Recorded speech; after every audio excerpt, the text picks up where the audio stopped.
শিক্ষার্থী বন্ধুরা, blackboard 20 YouTube চ্যানেলে তোমাদেরকে স্বাগতম। আজকে আমি তোমাদেরকে দেখাবো চেঞ্জিং সেন্টেন্সের উপরে 2 থেকে 3টা নিয়ম। 2টি নিয়ম আমি মূলত আজকে দেখাবো চেঞ্জিং সেন্টেন্সের উপরে। তো কি দেখাবো? একটি সিম্পল সেন্টেন্সকে আমরা কেমন করে কমপ্লেক্স সেন্টেন্সে পরিবর্তন করব, আবার একটি কমপ্লেক্স সেন্টেন্সকে আমরা কি করে সিম্পল সেন্টেন্সে পরিবর্তন করব, সেই ছোট্ট 2টি নিয়ম আমরা আজকে দেখব। তো চলো আমরা ক্লাসটি শুরু করে দিই। তো দেখো, সিম্পল সেন্টেন্সে যখন ইন স্পাইট অফ অথবা ডেসপাইট থাকবে, তাকে যদি আমরা কমপ্লেক্স সেন্টেন্সে পরিবর্তন করতে চাই, কনজাংশন, আবারও বলছি কনজাংশন হিসাবে আমরা এই দো অথবা অলদো লিখবো। তাহলে বুঝলাম এই দুটি কনজাংশন। তাহলে আমি ছোট্ট একটা আলাপ করে দিই। একটা কমপ্লেক্স সেন্টেন্সের বৈশিষ্ট্য হচ্ছে দুটি সাবজেক্ট আর দুটি ভার্ব থাকতে হবে, এবং দুটি ভার্ব মানে দুটি ফাইনাইট ভার্ব থাকতে হবে, আর একটি কনজাংশন থাকতে হবে। তাহলে একটি কমপ্লেক্স সেন্টেন্সের বৈশিষ্ট্য কয়টা? দুটি সাবজেক্ট, দুটি ভার্ব আর একটি কনজাংশন। আশা করি মনে থাকলো।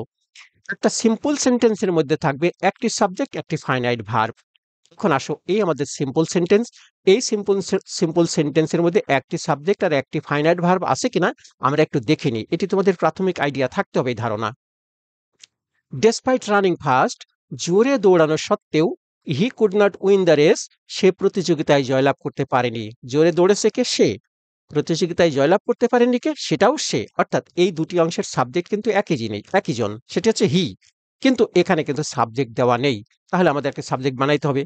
আবার এই কনজাংশনে কিন্তু এদিকে কোনো কনজাংশন দেওয়া নেই, তাহলে একটি কনজাংশনও লিখতে হবে। তো কনজাংশন কি? ইন স্পাইট অফ অথবা ডিসপাইট এর ব্যবহার থাকলে কনজাংশন হবে দো অলদো। এটি আমরা সহজে পেয়ে গিয়েছি।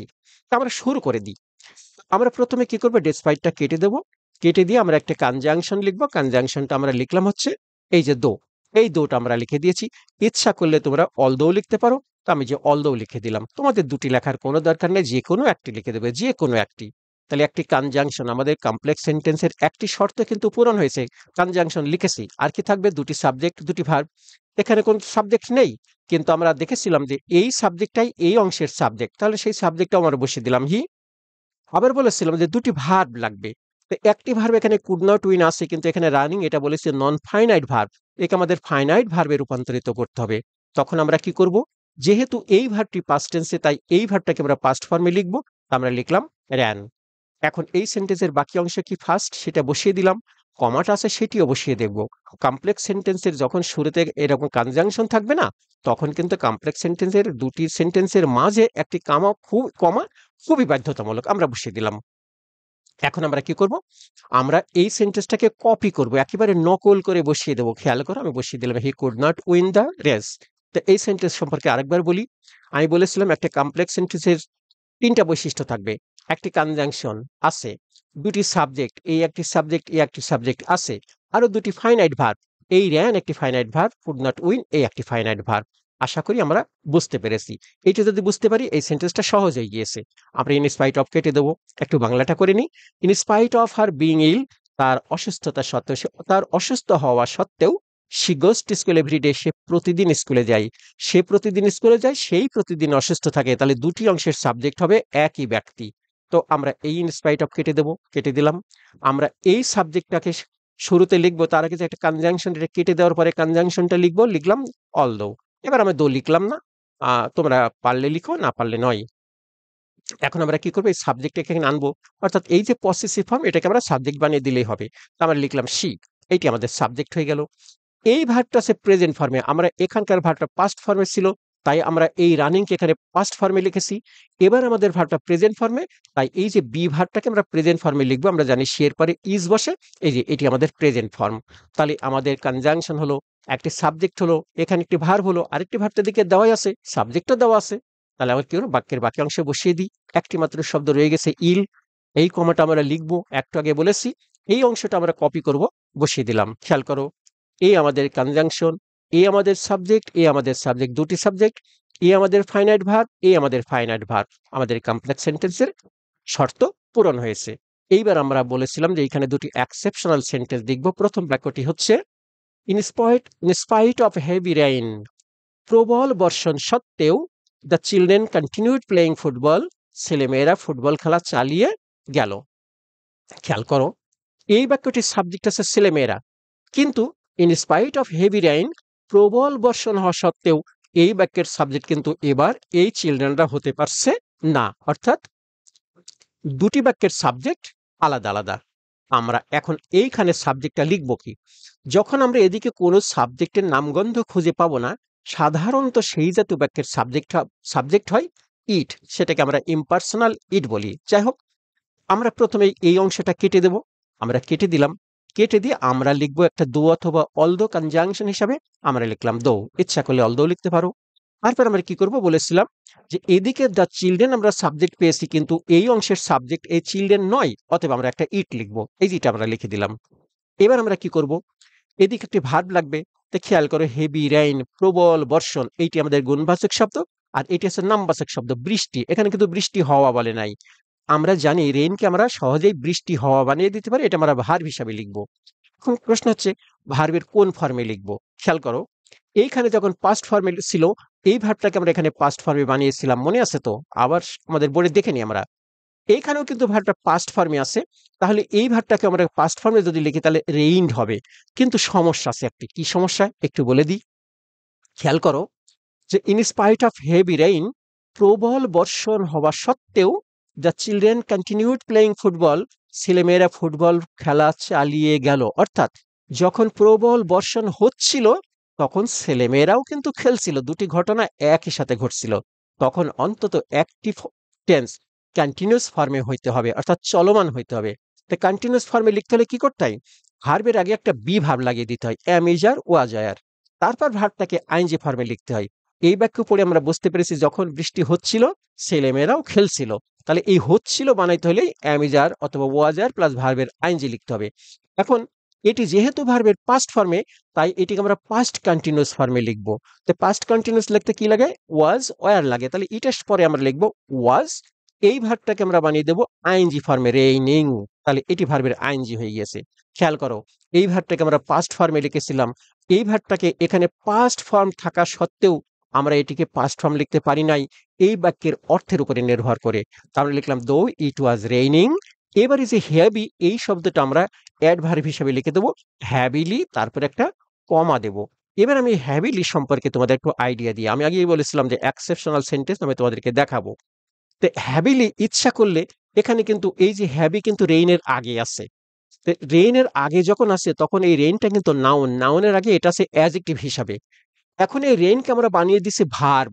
ভার্বের আগে আমরা অ্যাডজেক্টিভ লিখতে পারবো না। তাই আমরা এইটাকে আমরা এই ভার্বের পরে নিয়ে এসে হ্যাভিলি অ্যাডভার্ব বানিয়ে দিয়েছি। এখন প্রশ্ন আছে, ভার্বের আগে কিন্তু অ্যাডভার্ব বসে, তাহলে তোমরা কি হ্যাভিলি এখানে লিখতে পারতে না?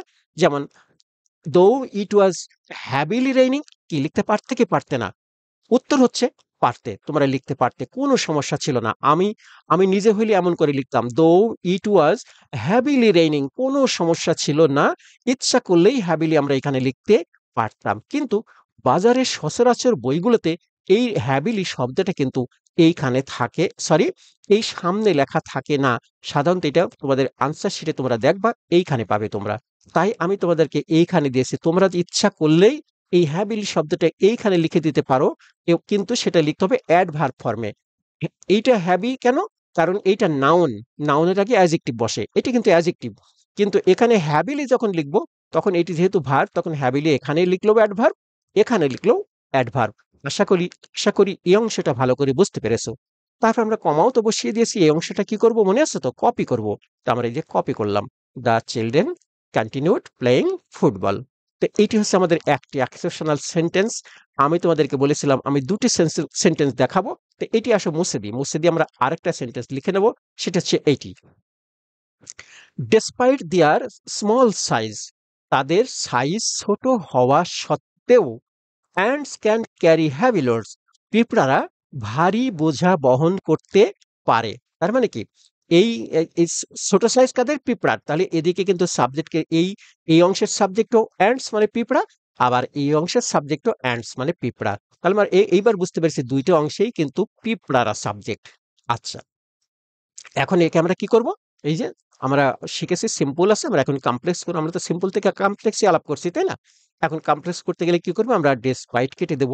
আমরা এটা কেটে দিলাম। কেটে দিয়ে আমরা কি লিখবো? একটি দো অথবা অল দো লিখবো। এখন প্রশ্ন আছে, তোমাদের বলেছে তো যে এই সাবজেক্ট আর এই সাবজেক্ট একই ব্যক্তি, তখন আমরা এই সাবজেক্টটা এখানে লিখে দেব। তো দেখো এবার আমরা এখানে লিখলাম হচ্ছে অ্যান্ডস। তো এই যে অ্যান্ডসটা এখানে কিন্তু দেয়ার আছে, এটাকে কিন্তু দেই লিখলেও কিন্তু সাবজেক্ট হতো। তো এখানে দেই আমরা লিখলাম না কেন বলো তো দেখি? যেহেতু এখানে যদি আমরা এটা দেই বানিয়ে দিই তাহলে কিন্তু বাক্য হবে, কিন্তু সমস্যা হবে। কি সমস্যা হবে? এইখানে যদি দেই লিখি, দেই মানে কারা? পিঁপড়ারা। আর এইখানে যদি পিঁপড়া লিখি তখন বাক্যটা এরকম হবে। মনে করো আমি একটা বাংলায় বাক্য বলি, তোমরা ভালো করে শুনে নাও। সে বাজারে গেল, করিম একটা ছাতা কিনলো। কি বাক্য শুনতে কি ভালো লাগছে? সে বাজারে গেল, করিম একটা ছাতা কিনলো না, করিম বাজারে গেল, সে একটি ছাতা কিনলো। অর্থাৎ নামটা সাধারণত আগে বলতে হয়। এই যে পিঁপড়া, এটি হচ্ছে নাম, এই জন্য আমরা নামটা আগে বলেছি। আর এই পিঁপড়াদের পরিবর্তে এটাকে আমরা এদিকে দেই হিসাবে বলবো, মানে পিঁপড়ারা মানে তারা। তখন আমাদের বাক্যটা শুনতে ভালো লাগবে। আশা করে ধরতে পেরেছি। তো আমরা এই সাবজেক্টে বসালাম। তাহলে আমাদের একটি শর্ত পূরণ হয়েছে, কনজাংশন, একটি সাবজেক্ট আসলো। এখন এইখানে একটি ভার্ব লিখতে হবে। খেয়াল করো, এইখানে কোনো ভার্ব দেওয়া নেই। তো এই যে ants can carry the load, পিঁপড়ারা বোঝা বহন করতে পারে। ক্যান এটি প্রেজেন্ট ফর্মে আছে। তো সাধারণত এখানে যখন কোনো ভার্ব আমরা খুঁজে পাবো না, তখন সেই ভার্বগুলো আমরা সাধারণত কি লিখবো? অ্যাম ইজ আর। তো আমরা এটি যেহেতু প্রেজেন্ট ফর্মে আছে ক্যান, তাই আমরা এখানে প্রেজেন্ট লিখবো, অ্যাম ইজ আর। তো আমি লিখবো কোনটা? আর লিখলাম। তো ইজ লিখলাম না কেন? এই যে দেখো সাবজেক্টটা প্লুরাল, অ্যান্ডস এর পরে তো ইজ লেখা যেতে পারে না, তাই আমরা এখানে আর লিখে দিলাম। এখন আমরা কি করব? আরেকটা শব্দ আছে কি? স্মল। তা আমরা বসিয়ে দিলাম স্মল। তারপরে কি আছে? এখানে একটা সাইজ আছে। তো সাইজ না লিখে দেখো আমি একটা কমা লিখে দিলাম। এখন তোমাদের প্রশ্ন আসতে পারে যে সাইজের তাহলে কি হলো স্যার? সাইজের কি হলো আমি বলি। আসলে দেখো, দো অ্যান্টস আর স্মল, যদিও পিঁপড়ারা ছোট, তো ছোট মানে কি? সাইজেই তো ছোট। আর মানে কি এই সাইজ কথাটা কিন্তু এই স্মলের মধ্যে চলে এসছে। আমি যদি বলি ছোট সাইজ, ছোট সাইজে ছোট মানেই তো ছোট। ছোটর আবার সাইজ কি? তাই আমি এখানে কোনো সাইজ শব্দটি বসাই নাই। তবে তোমরা কোনো বইয়ে অথবা তোমাদের কোনো শিক্ষক বলবেন যে though ants are small in size, যদিও পিঁপড়ারা সাইজে ছোট। সাইজে ছোট বললে এই সাইজ কথাটা আর ছোট কথাটা একই ব্যক্তি বোঝায়। যেমন একই জিনিসকে বোঝায়। যেমন তোমরা কি এরকম কথা আমরা কখনো মজা করে বলি না? ঘটনাটি মারাত্মক সিরিয়াস। তো মারাত্মকও সিরিয়াস, সিরিয়াসও মারাত্মক। তো ঠিক এখানে তাই ঘটে যাবে। এই জন্যই কিন্তু আমি এখানে বলি নাই। তবে তোমরা ইচ্ছা করলে though ants are small in size এখানে বসিয়ে দিতে পারো। ঠিক আছে, কোনো সমস্যা নেই। আমি হলে এটা লিখবো না, তাই আমি লিখি নাই। যাক, তোমাদের দুটোই বললাম যে though ants are small in size, যদিও পিঁপড়ার সাইজ ছোট। তার বাকি অংশ বসিয়ে দিলাম। আমরা লিখলাম they can carry the load. আমরা এই যে অ্যান্ডস এর জায়গায় দেই পেলাম কোথায়? ওই যে নামটা আমরা আগে বলেছি, আর প্রোনাউনটা অর্থাৎ নাউনের পরিবর্তে যে প্রোনাউন বসে সেটা আমরা পরে লিখেছি। আশা করি আমরা ধরতে পেরেছি। তো বন্ধুরা, আরেকটি সেন্টেন্স আছে। এইবার আমরা করব কি? এতক্ষণ আমরা সিম্পল থেকে কমপ্লেক্স করেছি, এবার আমরা কমপ্লেক্স থেকে সিম্পল করব। তো তার আগে বলে নি, আমি এই যে ক্লাসটি তোমাদেরকে দেখাচ্ছি, আমার শত শত ক্লাস তোমরা ইতিমধ্যে দেখেছো আশা করি। আমার সব ক্লাসই কিন্তু করে থাকি আমার নিজে লেখা স্টুডেন্টস হ্যান্ডবুক নামক বই থেকে। তো আজকের এই ক্লাসটি আমি কিন্তু করছি যারা তোমরা 9-10 অথবা এসএসসি পরীক্ষা দেবে, আজকের এই ক্লাসটি কিন্তু তাদের জন্য। আমার যে বইগুলো থেকে আমি আমার এই ক্লাস করি, তো তোমার স্ক্রিনে তো বই দেখলে মনে হয় দেখতে পাচ্ছ। এই বই সম্পর্কে আমি আরেকটু আজকের এই ক্লাস শেষে তোমাদেরকে বলবো। তো তার আগে চলো আমরা ক্লাসটি শেষ করে নিই। ক্লাসের মাঝখানে আর বই দেখাতে চাচ্ছি না। Although he studied hard, he failed in English. এই ব্যাপারটা কিরকম শুনবা? ঠিক যেইভাবে আমরা সিম্পল থেকে কমপ্লেক্স করেছি যেই নিয়মে, এইবার আমরা সেই নিয়মটা ঘুরিয়ে দিয়ে কমপ্লেক্স থেকে সিম্পল করে ফেলবো। তো আমরা এই যে ইন স্পাইট অফ, ডিসপাইট কেটে দিয়ে দো অলদো লিখেছিলাম, এবার আমরা দো অলদো কেটে দিয়ে আমরা লিখবো ইন স্পাইট অফ অথবা ডিসপাইট। আশা করি ধরতে পেরেছি, একবারে সহজ জিনিস। তারপর আমরা কি করেছিলাম? এই সাবজেক্টটার আমরা পসেসিভ ফর্ম লিখেছিলাম। খেয়াল করো কোথায় পসেসিভ, এই যে হার। দেখো হার। তারপর দেখো এখানে দেয়ার, ওই সেটা এই যে দেয়ার। দেখো এটা পসেসিভ ফর্ম। তো হিয়ার পসেসিভ ফর্ম কি? হিজ। এই যে বসিয়ে দিলাম। এই ভার্বটাকে আমরা কোন ফর্মে লিখেছিলাম? সবসময় আইএনজি ফর্মে। স্টাডির কি? স্টাডিং। আইএনজি ফর্মে লিখে দিলাম। আর যে বাকি অংশ, এই যে কমা পর্যন্ত বাকি অংশ বসিয়ে দিয়েছি। এই যে বসিয়ে দিলাম আমরা। এই অংশ আমরা কপি করেছিলাম। এখন আমরা কপি করব। একদম সহজ। তা আশা করি বন্ধুরা আমার এই ক্লাসটি তোমরা দেখেছো। তো চলো এখন আমরা, আমি যে বলেছিলাম যে তোমাদেরকে বই দেখাবো, তো বই দেখানোর আগে এতক্ষণ যে তোমরা ক্লাসটি করলে, তো একটু প্র্যাকটিস করে নিই আমরা। এই যে শিটটা, এটা হচ্ছে তোমাদের প্র্যাকটিস শিট। আমাদের আজকের আলোচনার অনুসারে কিন্তু আমি প্র্যাকটিস শিটটা তৈরি করেছি। নিচে আমি উত্তর দেখাবো। তো তোমরা এখন ভিডিওটা পজ বাটনে ক্লিক করে তোমরা উত্তরটা লিখে নাও। লিখে নিয়ে তারপর আমার উত্তরের সাথে মিলাবে। আমি এখন তোমার পজ করে দিলাম। আশা করি তোমরাও পজ করে দিয়ে তোমরা আনসারটি লিখে ফেলবে।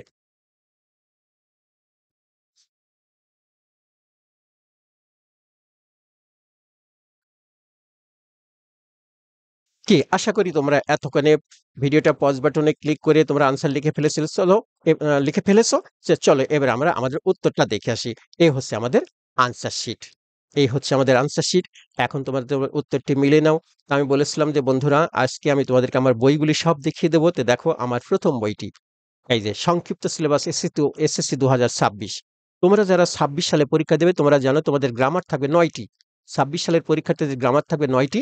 একটি নতুন গ্রামার এসেছে, সেটা হচ্ছে ইউজ অফ প্রেপোজিশন। এটি কিন্তু যারা পূর্ণাঙ্গ সিলেবাসে পরীক্ষা দেবে, অর্থাৎ 2025 সালে তোমরা যারা ক্লাস 10-এ, অর্থাৎ তোমরা যারা 27-28-এ পরীক্ষা দেবে, তাদের কিন্তু প্রেপোজিশনের এই ব্যবহারটা থাকবে না, কিন্তু শর্ট সিলেবাসের এই ব্যবহারটা থাকবে। এটি হচ্ছে আমাদের শর্ট সিলেবাসের বই। এই বইটি তোমরা যদি কেউ পেতে চাও, যোগাযোগ করতে হবে আমার মোবাইল অথবা হোয়াটসঅ্যাপ নাম্বারে। নাম্বারটি 01740717656, এই নাম্বারে। আর এই বইটির বিক্রয় মূল্য হচ্ছে 290 টাকা। আর সাধারণত দুটি মাধ্যম ব্যবহার করে আমি বইটি পাঠিয়ে থাকি। তার একটি সুন্দরবন কুরিয়ার সার্ভিস আর একটি কন্টিনেন্টাল কুরিয়ার সার্ভিস। আমার দ্বিতীয় বইটি হচ্ছে তোমরা যারা পূর্ণাঙ্গ সিলেবাসে পরীক্ষা দেবে, অর্থাৎ এসএসসি পরীক্ষা দেবে পূর্ণাঙ্গ সিলেবাসে, যারা কোনো শর্ট সিলেবাস যাদের নেই, যারা 27-28-এ পরীক্ষা দেবে, তাদের জন্য এই বইটি। 2025 সালে তোমরা যারা ক্লাস 10-এ, তাদের জন্য এই বইটি।